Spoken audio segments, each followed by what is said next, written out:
My guy, GM, kill this guy, GM. Bob, GM. Ronald, what's up, brother? GM, brother. Critical Mind, GM.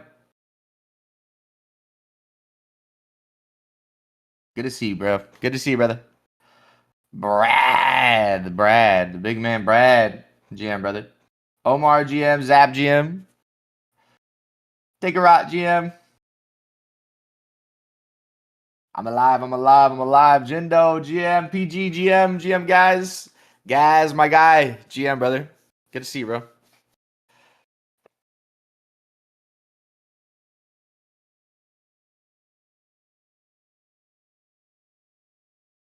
7 p.m. GM? It's not 7 p.m. for me, bro. It's 10:58.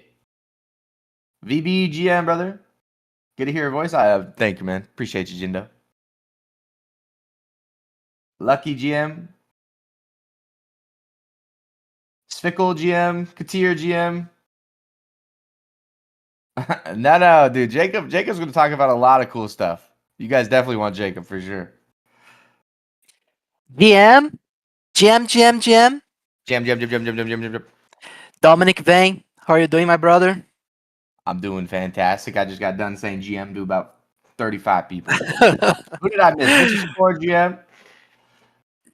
You Dark got it, GM. AST we gotta, GM. Jizzblade we GM. gotta, Level GM. we gotta welcome everyone. Everyone must feel welcome. Everyone gets a GM. Everyone Master gets a GM. GM. I don't think I said it to you. Master GM. Can I speak to the manager? Yes, you're going to speak to the manager today, Master. GM I to see everyone in the Santi. audience. GM to everyone in the audience besides Santi. Besides Santi, who is eating chocolate without us. Yeah. And GM to our CTO, Jacob Floyd. Hey, Jacob. GM. What's up, guys? What's up, dude? This is your first brew ever, right? It's his first brew ever. After 177 of them. Can't believe it.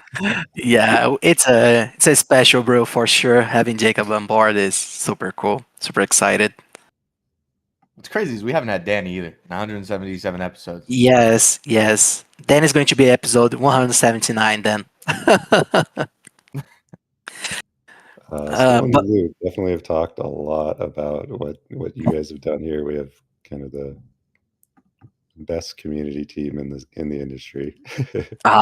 You're going to make us blush. I'm glad I don't have the camera on right now, which reminds me that I need to turn it on.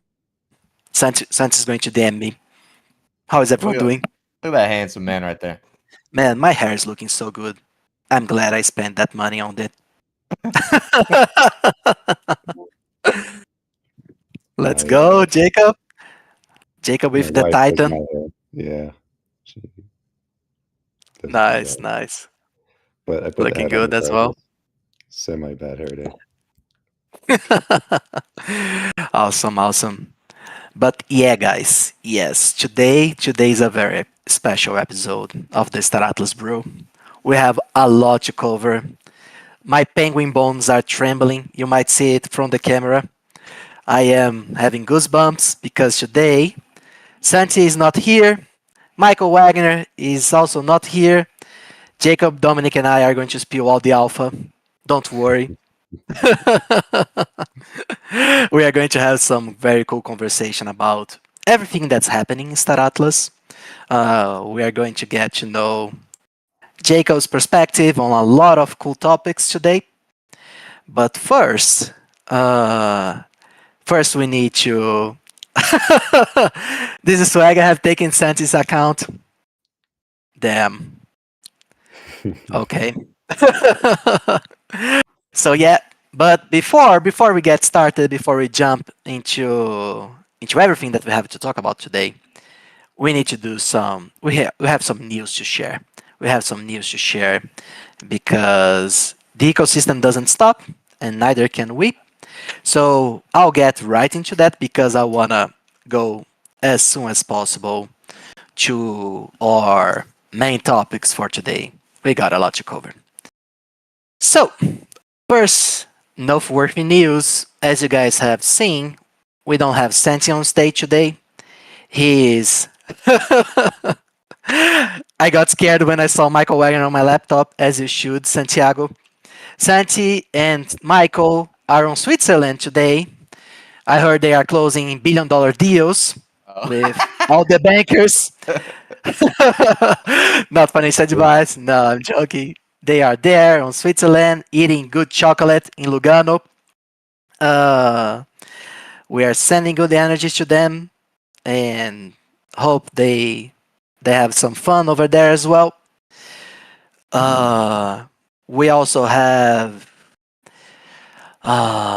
season one Solana Gaming Pass, which Star Atlas is a part of. Dominic Vane, I think you are more into that than I do. So can you tell us a little bit what's going on that front? Yeah, I'm probably leaking some, probably, but we are working with Solana Gaming on their season one of the Solana Game Pass, and basically what they're doing is they have quests going on, and you're able to earn some rewards by doing it. And they're actually going to be, and this is probably what I'm leaking, but they're actually going to be supplying some rewards for our double XP weekend this weekend. So it'll be something along the lines of the top ink earners will get extra rewards. So get ready to grind. It's gonna be fun. It's gonna be a good weekend. But yeah, we're working with Solana Gaming. It's gonna be fun.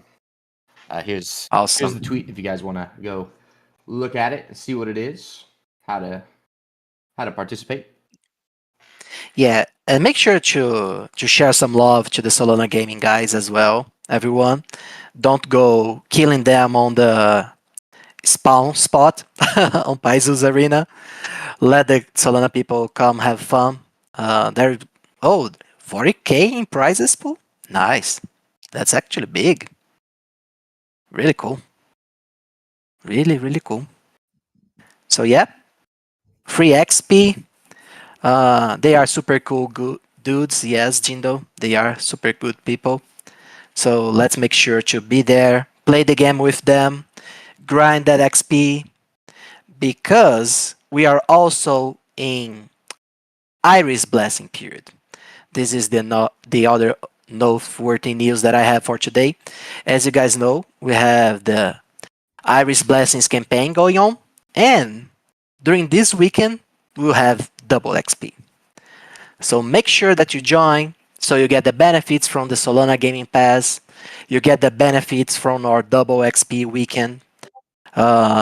We'll don't forget to get the codes. We'll be giving away codes today and during the weekend, during the event. Make sure to always type your GM to get your daily tickets. There's a multiplier if you keep the streak going, so make sure you don't miss this. Now I want to move on to the Z.ink stuff. Noteworthy news. Yesterday we had a very good testing. I was there with the mods and some community members. We had people trying the Z.ink dashboard, trying the XP rooks, and everything was working really well. Of course, they found a few bugs, but nothing that scared our devs. They are confident, things are working, the test is moving forward, so that's really good news for everyone in the Star Atlas ecosystem. I'm sure everyone appreciate those. The Z.ink day comes closer and closer, which leads us to another topic on Z.ink, which is the onboarding of creators to talk about and participate on the Z.ink overall program. Dominic Vane, we had Kagi announced it yesterday, I guess, and we are also looking forward to partners with other people, right? Oh yeah, I mean, yeah. If you guys saw, Kagi did announce that he is Star Atlas ambassador, and he's going to be working with us on Star Atlas, on Z.ink, on all our future campaigns. So that's really exciting. You guys probably have already seen that we've a couple other creators on X have already tweeted out that they are also working with us for the long term. Definitely not stopping. A lot of creators that we're talking with, agencies that we're talking with. Creators is a big part of our philosophy going forward, especially into the Z.ink airdrop and all that stuff. So a lot more creators are coming. Gaming creators, just traditional creators, big creators, medium creators, small creators all around. We're really excited. We've been having a lot of conversations, and they're all going pretty well, actually. So yeah, look forward to that. Pretty cool. Yeah. We are we are starting to the engines of marketing with onboarding those content creators, KOLs, as people like to say, and yeah, that's pretty cool. And finally, we have our events. This week we have the Spanish Brew, Portuguese Brew, Philippine Brew, and the DAO Council meeting. If one of the mods can later link to everyone the events here, the week will be packed, especially with the double XP farming, the Galia Gaming Night on Friday as well. So every day there is something to do here in this community. Uh, Another important topic is that on those brews and those events, there will be tickets for the Irish Blessing campaign. So if you are a Portuguese speaker, if you are a Spanish speaker, and you want to grind those tickets for a chance to win the prizes, make sure that you attend all the events, participate, engage with our community, because first you have fun, and second, you may even end up winning some prizes. And I think that's it, Dominic Vang. Do you have Soggy and Brew when? We need a Soggy and Brew. We Yes. need to talk me and Thank you, bro. Stick. Shout out to all my Thank you. Sogmies out there. Sogamians. Shout out to everyone who is in mud. That's it. There we go. Bro, mods are so. They're feeling the hate. Yeah. But yeah, most mods are the worst. Boosters are the best. And okay, I think that's it. I think we covered the news, and now we'll get to interview this very special guest, our CTO, Jacob, member of the legendary Floyd clan, uh, a career gamer, and our blockchain guru leader. How are you doing, Jacob? It's a And pleasure to have 7 you feet officially tall. here, And 7 feet tall. Don't forget that. man.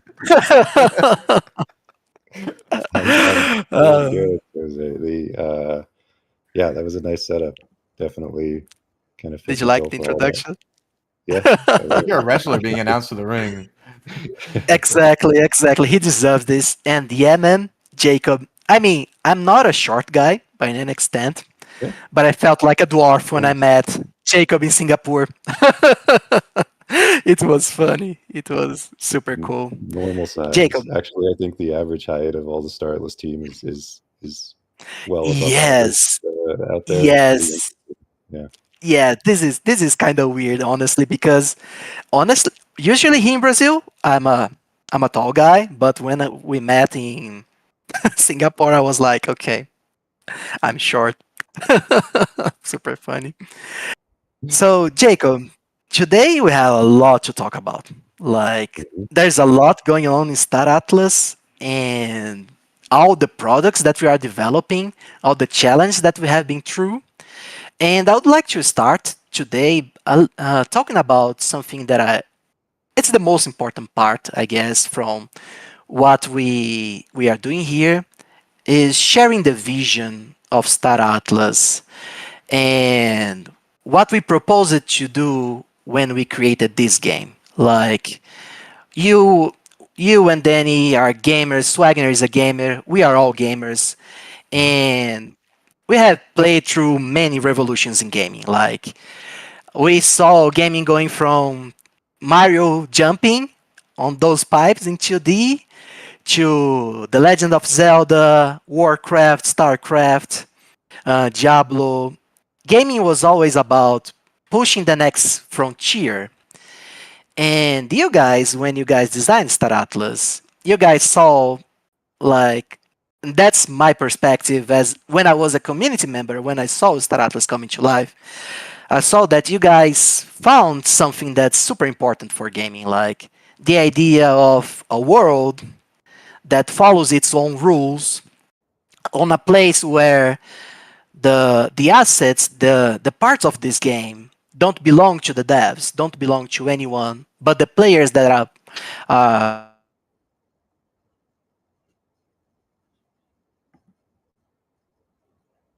think Jose might have lagged out.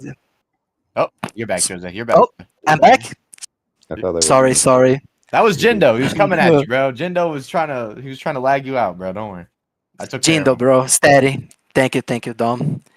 So yeah, I was just saying that Star Atlas vision is something really big and really hard to do, but it has many benefits. Like the idea of having a game on the chain and everything brings lots of benefits, allows for a trustless world, and allows players to have ownerships of their assets. So I'd like to hear from you, Jacob. Like, how does it feel to why it's important for you to have like a game on chain, the benefits that it brings, and your overall vision for Star Atlas, what Star Atlas is going to be in your mind years from now. If you can share with us some of the your impressions overall about Star Atlas, we are really curious to see what Yeah. you think about Star Atlas. I like what you said at the start of that too. Is like the gaming industry has always been evolving since its inception and kind of evolving at light speed. And I think that's part of the fun of games. When I was 8 years old, the first PC game I installed was StarCraft, um, and ever since then, just like heavy PC gaming and seeing it evolve and like getting those. What was it? My mom got us a 3D FX Voodoo 5 for Christmas. It was a graphics card, and a lot of those early days was like these significant improvements of graphics, and it was just mind blowing growing up seeing that happen. Just quantum leaps, and so to say like been evolving at light speed is kind of an understatement, but so much fun, and really does kind of set the ethos when you're coming in trying to progress the industry forward. You can't really progress the industry forward without thinking pretty big, without a lot of innovations, because it really is like you need a kind of a quantum leap to turn heads, type of thing. And I think with Star Atlas, there was this um, kind of major breakthrough that happened when Ethereum first existed. Um, you could have this Turing complete sort of decentralized computer to just like write and deploy sort of online software to, and and yeah, pretty quickly it got adopted for gaming purposes. But when we started getting our hands onto like how do you model this like blockchain gaming product, um, things went to very interesting areas, to say the least, and also these concepts of kind of fully on-chain games is we're kind of just scratching the surface, but also um, it can the blockchain can be wielded in so many different ways, and so I think that Star Atlas really kind of uh, came into it with a very bold, ambitious mindset, and it's exactly kind of what it takes to move the gaming industry forward, as we've seen over the decades. Yeah, yeah, it's a grand vision of a metaverse, player-owned economy, this world of Gaia expanse being explored by players, and it's something completely novel, right? I don't think like anyone in the industry ever tried to create something as we have what we are actually doing here, right? The amount of programs, the amount of I don't know challenges, the bottlenecks of having a reliable blockchain game running in real time, the fees, transactions reliability. It has been quite a journey, right, Jacob? Like, Mhm. did you ever imagine how hard it would be to create Star Atlas before you tried to create it? It's not really thinking about the difficulty through. like focusing on that, the complexity of like, and a lot of the uncertainty that comes with innovation.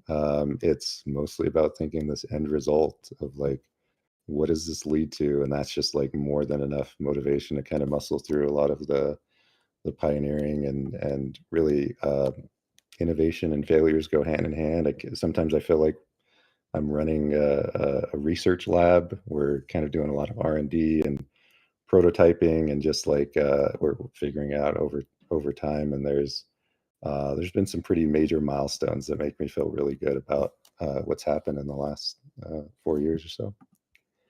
Yeah, and you actually touched on something very important. Like when Star Atlas started at the early days of Solana blockchain, there was nearly nothing. Like it was like Wild West in crypto, and we had to develop like the foundations of, I don't know, blockchain gaming overall. Like we created many different programs like Sage, the marketplace, Starcom, uh, and yeah, like what were the most like important building blocks on your experience on building Star Atlas, like those major milestones, and Mhm. how the path of Star Atlas, let's say, is like that from where we are right now. Yeah.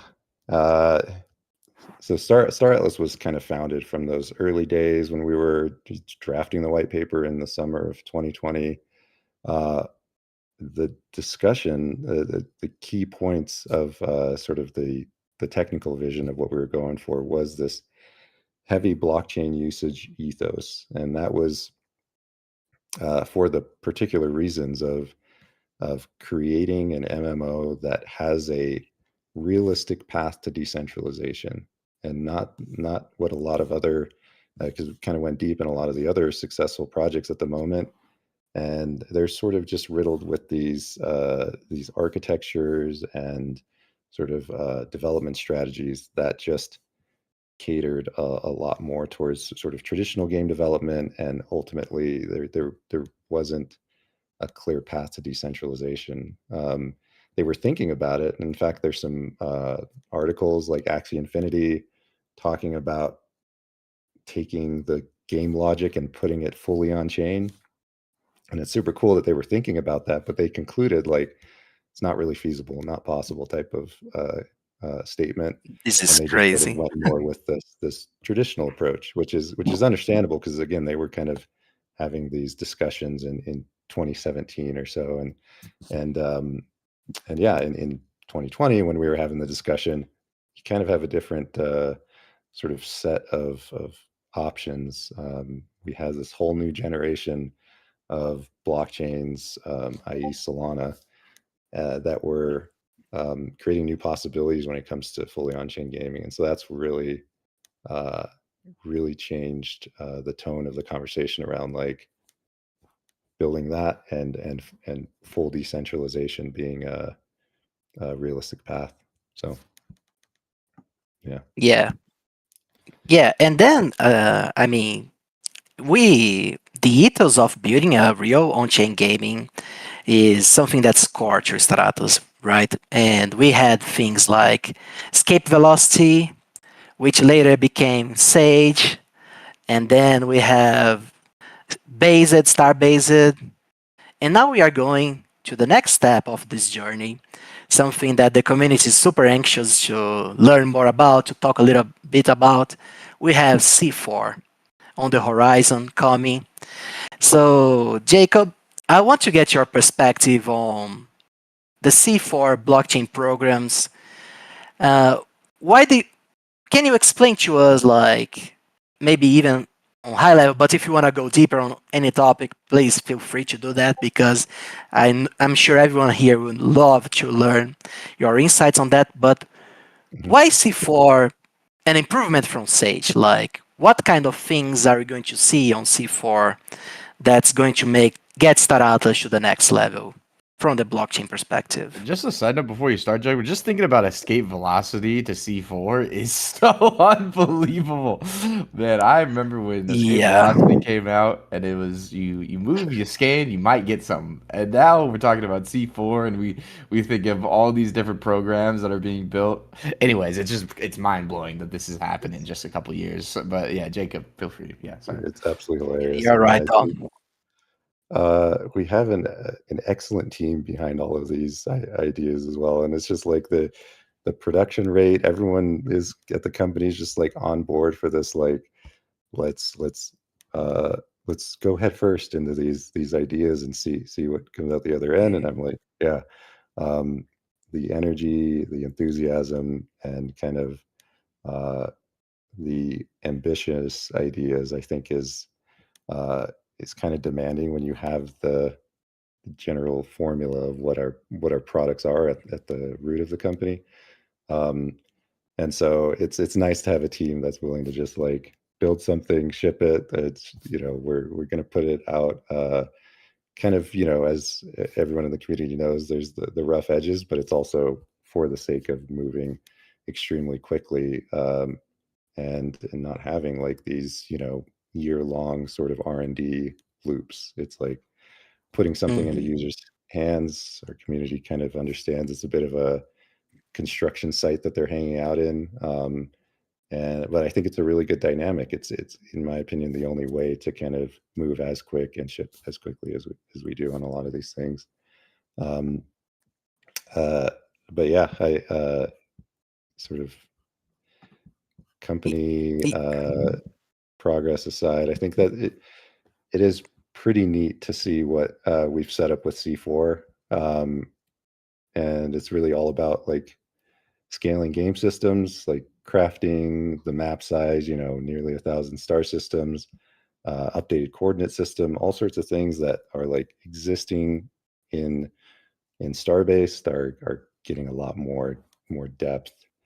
And really, we just didn't want to take too small of a step forward, like between these major generations, um, and that we figured out so much when we launched that initial version of Sage 2 years ago, and rolling all of that sort of newfound knowledge into how we're building C4. Um, and one uh, interesting thing about that is we have um, like this is the first major program that we built with Starframe, the new blockchain development framework um, that is well, it has some killer features that Anchor doesn't have, and uh, it's I think a company like ours where we're focused on building fully on chain for one, but also uh, we're building a space game on chain, and that is very different from your typical DeFi products that we see out there, especially when you start thinking of complexity, like ships moving around a galaxy map, and they all have their own little cargo, and they can go and mine different materials, and there's like complex supply chains at work. You end up with like this very different sort of apples and oranges level of complexity compared to like AMMs, liquidity pools, staking programs. It's kind of the vast majority of what you see. Even DAOs, the most feature-rich DAOs, kind of pale in comparison to a MMO, space game running on chain. And so when we started to meet those sort of complexity limits, um, we saw new requirements or new optimizations that could be made in order to accommodate that development. So that came with building an entirely new framework that sort of met those needs and kind of meet the um, sort of increasing complexity that not just us. I think we're going to see a lot of other companies in the space that are going to increase in complexity over time. I think in 10 years, the biggest companies in the world are going to be like owned by a DAO, and that's going to come with a lot of on-chain business logic with a high degree of complexity, and at some point they're going to bump into the same uh, sort of limitations and issues when it comes to actually realizing those systems. So Yeah, there's we are kind of a pioneering here, right? Sorry, Jacob, just to cut you, but I mean, maybe we could say that we are, if not the most, one of the most. Uh, we have one of the most complex on-chain systems ever built in the industry, right? I would say pretty confidently that we have the most complex on-chain suite of programs in the entire industry. It's not even close, dude. Like it's not even close. Yeah. It's a space MMO. I mean, think about the depth, and this is also with the game design that still. I mean, what Chip put together with all the Sage game systems is pretty deep, and a lot of involved logic there. But we're taking it even further with this whole C4 build out, and yeah, that kind of explains some of um, the things we've considered through development for C4. Mhm. Yeah, pretty cool. And one other thing that you mentioned, Jacob, was Starframe, which is like a new framework for C4 to exist and for Star Atlas overall to function. Can you tell us a little bit about what is Starframe, how it works, and the benefits that it will bring to our game overall? Absolutely. Again, there was some limits. Well, Starframe, for one, is open source now as of last month or two. Open source. Sammy's been sort of the repo owner there.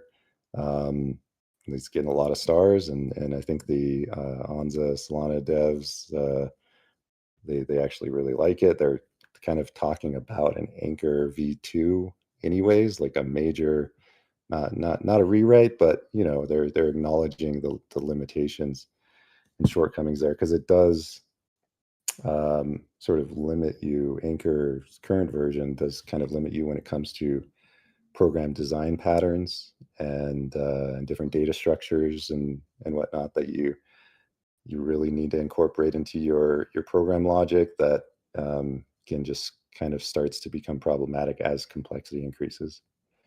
Um, but yeah, I think it would be cool to do another like Nabathon, hackathon in the future, Mhm. and have this as like a category of like programs built with Starframe. Um, Ah, that's interesting. yeah, we think it's going to get adopted, and people are going to like building with it a lot more. And the team's been doing an awesome job, sort of um, curating it, adding improvements, getting documentation in place, and really just having conversations with others around the ecosystem, other dev teams. Yeah. Can you give us like some examples on how this benefits C4 gameplay, for example? Like, I guess it eliminates or reduces the deposit fees for accounts or something like that. I am super noob on that front, so excuse me if I'm saying something wrong, but I think it really helps the overall ecosystem, right?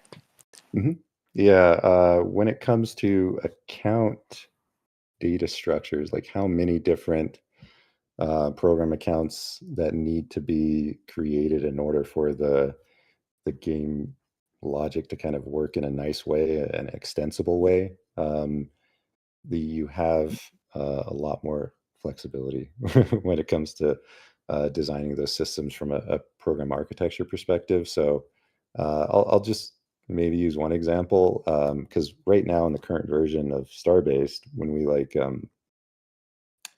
update ship stats, uh, we have to send about 100,000 transactions. um, Jesus. uh, Yeah, this is what the tooling does. That when we have this like downtime, whenever certain game configuration changes, a lot of it is just the downtime to send all of those transactions to update uh, the game configuration in order to work. And this is the star-based anchor based program that's been out there for 2 years, millions of transactions every day, tons of engagement. And again, kind of, I think history will see this as like such a major milestone um, for on-chain MMOs. But yeah, there is huge optimizations for uh, how the account data structure looks when the program is built with Starframe versus the anchor-based version. And I love it because running some of these admin tooling to modify, change the game is not clunky, but very sort of extensive in the type of operation that it needs to run to make the changes. And all of that with this Starframe built version is going to be so much nicer to work with. So just one Yeah, example. yeah, that's awesome. Like it's funny because we are really like braving this new world, and we need to build pretty much everything ourselves, right? At this point, I mean, Solana, of course, has their devs, but Solana Foundation overall is neutral. Like they won't stop and build features just to benefit Star Atlas or things like that. And whenever we need to get something done, we need to do it ourselves, which is in a new industry where no one has built those programs before. It is hard, it requires work, it comes with testing, destruction. And I think this is a good preface to our next topic, which is one that the community is very have at least have heard a lot about it, but not necessarily they know how this works and what it does. So, why it's important. So, I wanted to touch a little bit, Jacob, on Starcom. Like, can you explain to the community and to me as well, because I know barely anything about it. What is Starcom like? Why it's necessary? How does it work? Because we are moving now to Starcom V3, which I heard you guys are super excited about. So I figure it would be fun and important to give the community some context there, like why the problem is always Starcom. Yo, Jacob, can you kick Starcom for me, man? Can you kick it for me, bro?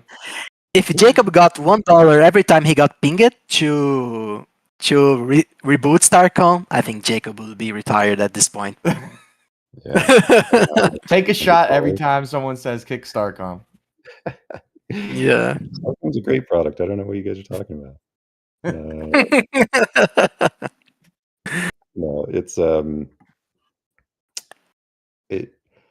it is something that has been in development is in 2021 when we first started um,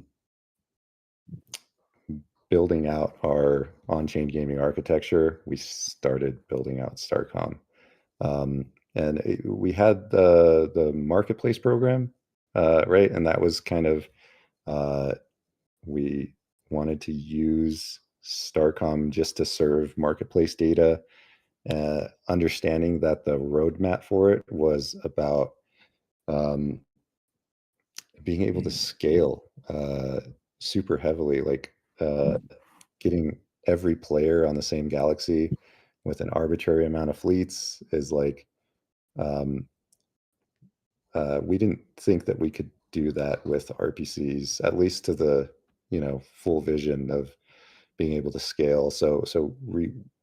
And also in 2021, I think RPCs were kind of in a nascent state, kind of clunky. A lot of the infrastructure providers were still trying to figure out good optimizations there.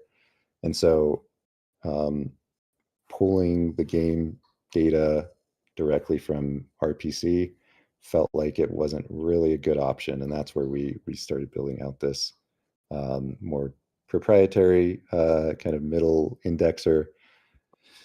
And yeah, it came with a lot of curveballs, a lot of uh, R&D, and that's why we kind of went through major versions so quickly.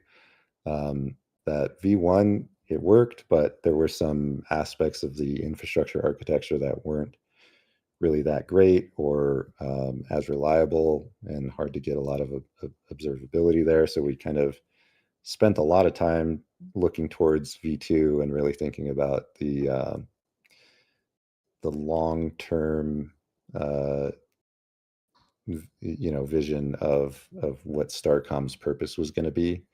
Because again, like when we're having this conversation, RPCs, we're like, yeah, we can get fleet data from that, but it's not just about getting the data. It's like aggregating the data in a nice way and also having everything run really smoothly to like have this real-time gameplay experience, where there are, you know, hundreds of thousands of fleets all on the map. And nobody on the team was really saying like, you know, this, like, we can't do direct RPC and it won't scale to 10,000, but, you know, 10,000 fleets were already there. And if we were leaning on that architecture working really well, again, for the purposes of like a smooth gameplay experience, where you're seeing all the state changes come in and getting like an optimized diffing algorithm from an RPC is like not really feasible. So you kind of need to get this um, this middle layer to aggregate all the data and then have like this optimized stream down to the client. And that's really what we're looking to, we are accomplishing with V3 Starcom. Funcracker mentioned V2.1 semantics. Those are the same thing. But yeah, in reality, it is a major update, and using almost nothing from the everything in V2. So yeah, talking about V3, we already have it kind of operational for certain products. A good chunk of C4 is already working with V3 of Starcom. The Good. whole Z.ink dashboard is all hooked up to this new version. So um, it's really good. Yeah, I think there's been an amazing progress and kind of learning from the previous versions um, there. And one more thing I'll add around the sort of optimized gameplay stream is with V3, we're talking about geospatial indexing of all the fleets, to where it's getting all the fleet data. Say there's 1 million fleets on chain, it kind of has that, but it also is uh, indexing them based on the location they are at the map. So when you're in the game client, you're not having to kind of load in 1 million fleets into the client. That would be pretty heavy. It's just kind of like, you know, thinned out based on the zoom levels or wherever your camera is. So um, that's one way where we see kind of insane scalability. Again, like millions of fleets is like feasible with that architecture, whereas just doing direct RPC stream, you start to like run into those issues. I want to say like 100,000 fleets, things will start to be a little too heavy. Mhm. Yeah. So And just to confirm, Jacob, just to confirm, because it is a peeve of mine, the UI not updating. So the UI will become more reliable. It will be updated with Starcom V3, right? Like that will be happening, correct? yes. Thank goodness, bro. Thank goodness. I know I was coming in hot on that one, bro. Man, yeah, It's like I we are love that. 5 years old. We'll get less lag. Game will be good. Game good, Jacob? Well, we thought with Holocene was we had that open beta season, and it did kind of have some issues in terms of reliable data coming in, but at a certain amount of CCUs, active users getting on, things started to break down, and we saw that as clear as day in the chapter one um, season. That was very much like StarCon V2, just not able to scale well. And so yeah, that reliability, I mean, it has such a huge impact on gameplay. I think people are going to be um, really surprised at how different it is to play the game when every little piece of data you're looking at is actually accurately representing the state that's on chain. Um, this sort of short term and maybe a lot longer term than we're kind of bracing for. But nonetheless, the short term sort of fix is this holosim client for the next release is just going to be pure direct RPC. And yeah, again, I think we'll see 50,000 fleets in there. It'll be pretty smooth. You're going to be seeing data being read directly from the RPC. There's almost no surface area there. You just have like the front end client and the RPC node that you need to worry about. And also it makes this client like more portable, right? You can put in any RPC endpoint and it's going to stream from there instead. So you don't need that sort of proprietary hook end from the client to work with Starcom. So there's some pretty cool things that are coming out of that, but ultimately we want hundreds of thousands of fleets on there and so many players, and just like this massive galactic player driven economy is such a cool game. And so like the fun of the game kind of scales according to how many players get in there, how seriously they're taking it, all these different, guilds working together to control territory, defend it, sort of invade, and also kind of secure supply chains and whatnot. Like all those game systems get way cooler when there's, Zero lag and things thousands of work people. instantaneously. Yeah, I'm definitely reliably seeing that. So pretty awesome. Guys, Yeah, before we move on to the next topic, which is Zinc, I do want to give out the code because I know a lot of people have been asking for it, and we're about 15 minutes away from the end. The brew code for 250 tickets in Irish's Blessing is Zinc. It's just Zinc. Nobody guessed it. What are you guys doing? Come on, you guys should have known that one.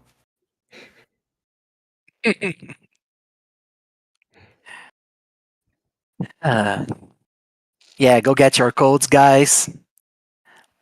But don't leave yet, because now we are going to talk about something that the community is super excited about. I am super excited about. Dominic Vane is super excited about. We are going to talk about Zinc, which is arguably also one of our biggest leaps into the blockchain programs. Like, we reached the point of creating our own blockchain to be able to accommodate Star Atlas properly.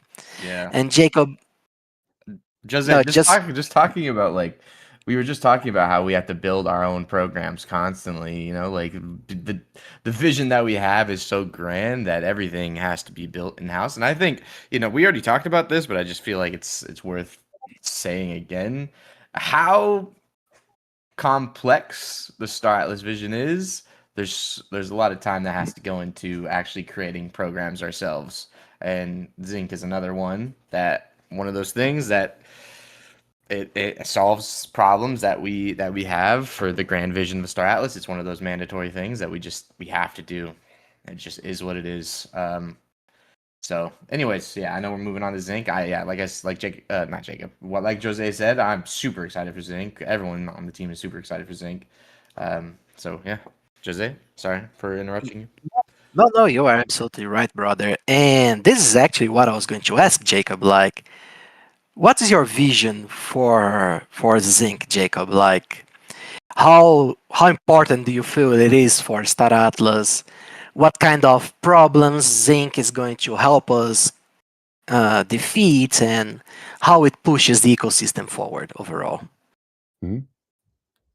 I mean, for one, trying to resolve some of those concerns that we have been seeing floating around the community a long time. Again, when you're playing a space game on chain, there's kind of a lot of different actions that are being taken, and this concept of the path to decentralization, kind of to retain this sort of zero trust environment, you kind of need to structure it to where players are, well, for one, controlling their own credentials. They're paying, but they're also paying for their own compute and data storage. And so that aspect of like the network fees associated with compute, like moving a ship from this coordinate to this other coordinate, takes some compute in the game server. And since the game server is on chain, it's like in order for that to execute, you need the network fee to be there. And so this is going to have a pretty major affect the fee structure on us for the foreseeable future. And so that's where kind of getting a little bit more control over that seemed, not control, more influence over that is pretty paramount. And really, Solana's amazing.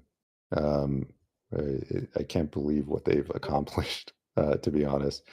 And I love being a part of it. But Solana Foundation, they're not gonna play favorites. They're not gonna say, oh, we need to kind of optimize this aspect of the network protocol in order to cater to Star Atlas.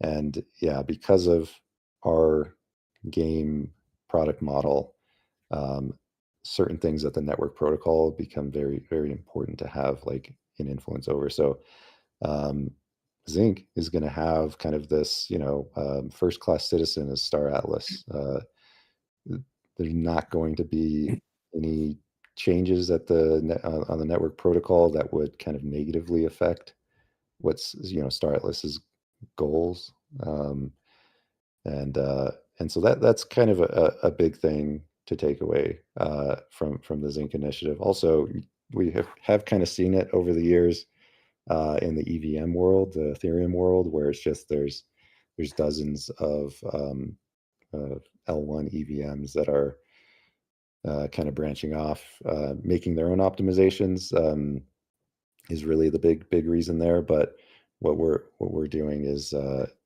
little bit different, and we actually kind of don't think that Solana is not going to keep improving over time. There's not this concern that they won't be able to keep scaling as more users come in. I think they're making some amazing improvements, and we're very much intentionally setting up Z.ink to be able to absorb all of those improvements very seamlessly. There's virtually zero validator code changes, very small discrepancies like with the naming and build pipeline stuff, but anyone that's kind of running a validator in the Solana mainnet or have products that kind of are built to work with Solana mainnet will essentially work out of the box for the Z.ink cluster. So I think, and that's very intentional. I think that strong adoption of this cluster is going to be great. With that kind of seamlessness between Solana mainnet. And yeah, there's again some pretty major scaling improvements they're making here with like Alpenglow bringing finality down from 12 seconds to 0.1 second. Like we don't want to fork and not absorb all of that. So it's very, very intentional to kind of do that. And again, it's mostly giving the community, the Star Atlas ecosystem, more influence over the its destiny Yeah, of operating fully on chain. yeah, that's paramount. Like, that's something that we are always discussing. Like, if the guy with an air bike can't play the game due to the fees, that's a problem for us. Like, our project needs to allow all players from all backgrounds to play the game, and having Z.ink is something that allows this to happen. Like, it allows us to steer the ecosystem in a way that it brings the most to everyone involved, allow all the players to join the game, to be meaningful in some capacity without having to worry about the costs of playing the game. And actually, this is also something that I have even questioned myself, Jacob. The fact that we have Z.ink now, like even if Z.ink goes to the moon and the price rises like Solana does, our ability to steer the ecosystem will make it possible that we keep transaction fees to a manageable level where the game flows, right? It's the it's like as you were saying, Solana can't take sides, they are neutral. But we are not. Like, we want Star Atlas Metaverse to succeed, so we can design the chain or steer it to a direction where it allows us to do everything that we need to do in our roadmap, right? Exactly right. And yeah, it's not, there wouldn't be this situation where we're like coming to this point where it's like not feasible for small players to get involved and like have their small fleet, small operation, and it's just like network fees are kind of killing the enthusiasm to even participate in the game. Um, we should be changing that as soon as we can in any way we can. And there's not really the scenario where we can kind of campaign for Star Atlas and Solana mainnet. It's massive, right? And so um, so there's not really this, even though we have kind of taken up huge portions of all the network activity, it's not going to be the situation where entire sort of ecosystem-wide changes are made to accommodate Star Atlas, especially because I think of our unique requirements. Um, yeah. Um, yeah, unique Yeah. requirements there kind of set us apart to where things that favor us aren't really going to be uh, the same type of demand that other teams would propose. So this is again kind of uh, a number of reasons why it makes sense to decouple from Solana mainnet. And then, of course, all the associated kind of killer features of Z.ink. I'm loving how this is coming together. I can't wait for the rest of the community to see what Z.ink dashboard has in it, and kind of this airdrop campaign, but also the on-chain avatar is a super cool aspect of Z.ink that, while we're not a gaming chain, or at least we're not framing it that way, the on-chain avatar is super cool for gaming. I think there's, especially for a game like Star Atlas, there's this super social aspect to it. When again, guilds forming, For sure. territory control, supply chains, trading, it's like that's those social aspects. If you kind of feel like you're interacting with other humans on the other end rather than just a public key, I think that's bringing that into clear view with all of our products, I think is going to bolster sort of uh, the gaming aspect, gameplay experience a I, lot. I am 100% sure of this because from what we saw in Holocene, how people got, you know, into the game, the kinds of wars, the conflicts, how people were going after one another in the free to play game. Imagine when everything that you do, everything that you engage with in Star Atlas is creating your profile of your on-chain avatar, and he gets the XP, he gets the achievements. Like, those guys will be fighting with knives in the dark to become the number one in the leaderboards and things like that, for sure.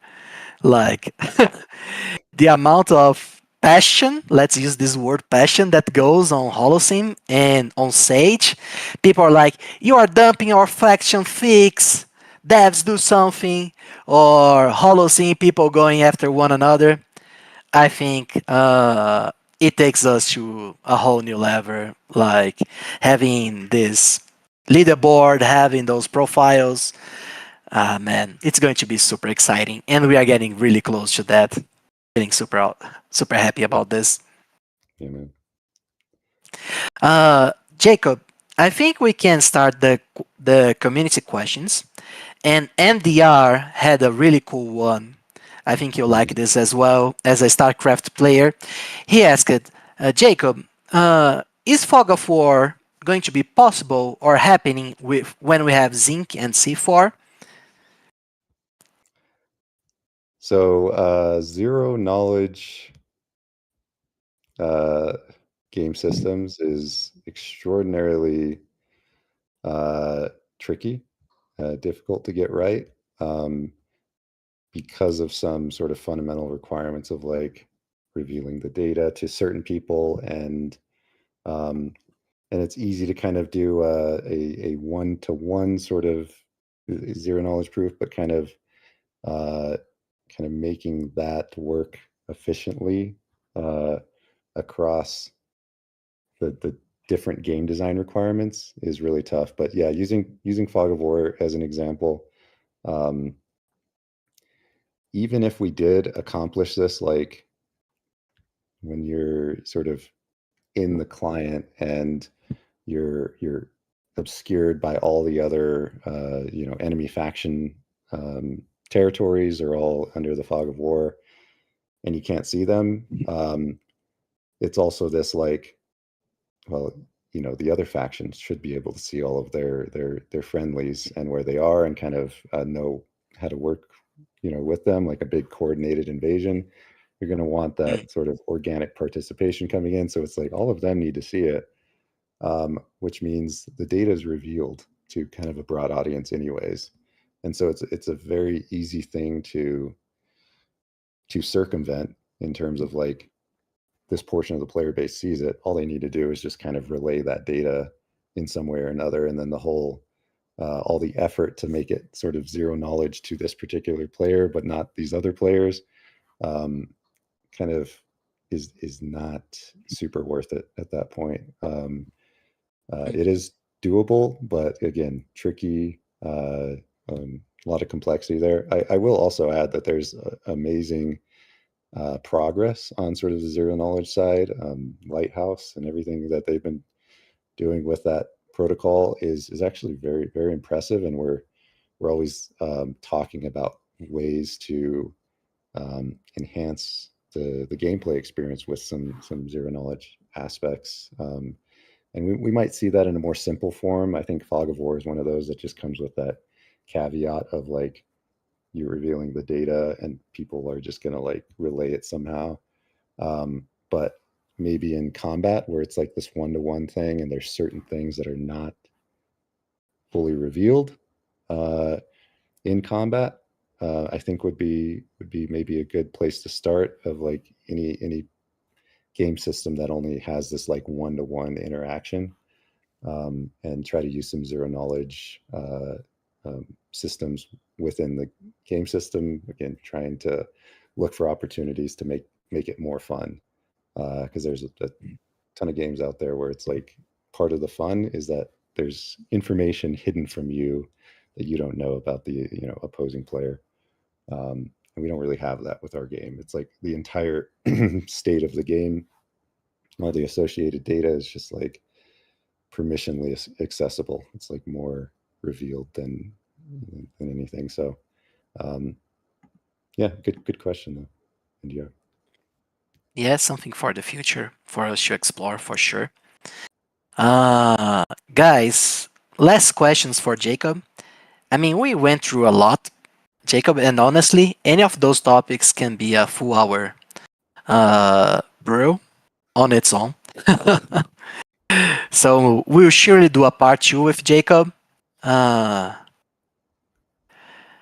and we have some questions here, Jacob. Yes, Uh-huh. Katir, to your question. Uh, IC is asking when in the roadmap do we start merging the Sage with V5? I mean, I think the whole question is like the integration of the blockchain with V5, Jacob. Absolutely. Some of the systems in the UE client are kind of already interacting with the blockchain, pulling certain data sets, mostly reading, but you also see some sending of transactions for marketplace integration and whatnot. But the big thing is, the big leap that we're making here is the fleet command game mode, where it's like everything that you're doing in some of these web-based products, Sage Labs, and soon to be the C4 client that's out there. The uh, being able to do all of those gameplay loops in the UE client is amazing. I think that's building that out, and it's actually very far along from a design perspective, and how that whole thing is going to come together in terms of like the same game systems that we're all interacting with on these web products, but how do we represent them and make them more immersive and kind of more fun and easy to use in the UE client is comes with a lot of design challenges, yeah, that's kind of the next major thing on the product roadmap in terms of blockchain integrations into UE. And yeah, simply it takes longer because of those. The UE product altogether is all about making Star Atlas IP amazing, immersive, really get you involved in the lore. Feel like you're kind of this part of a really big galaxy, and it's hard to capture any of that type of immersion with the 2D web client that's kind of slapped together mostly for being a stomping grounds to test the tech really.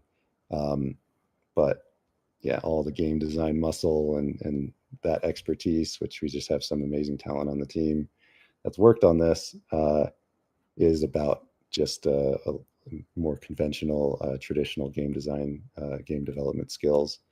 And yeah, takes a lot, but it makes me very happy to pull up like these designs that are in place for that fleet command build. Super cool. Awesome, man. Guys, I want to be mindful of Jacob's time, especially because we want to have him more times here on the brew with us. So, Jacob, thank you very much, man, for joining us today. It was a pleasure, super insightful. I mean, it's always good to hear directly from the founders of Star Atlas, the guys who had the vision. Doubles in the chat for our friend Jacob. W's for Jacob. So he Jacob, look at comes. the chat. Look at the chat. W. Yeah, so he'll come back and share alpha with us. Yeah, Jacob, seriously, Much awesome, love. awesome stuff, man. Yeah. We love what you're doing. You're literally building the dream that everyone has in this chat. So appreciate everything you do, man. Yeah, W's to you, man. I can't believe this is the Yeah. first time you were on a brew with us. But won't be the last. Yeah. Yeah. We'll have him every week now. We make him part of the hosters. Cool. Love you guys. It's been awesome. So that brother. Yeah, he waited until we were gone, Santi. Yeah, that's the truth. All right, everyone. Thank you for being with us here. Episode 178 of the Atlas Brew. Yeah, we are doing Iris work over here. Thank you, community, for joining us. Don't forget the Wicked events. And we'll see you this Friday on Galia Gaming Night. Have a good day, everyone. See you later. Much Bye love, bye. everybody. See ya.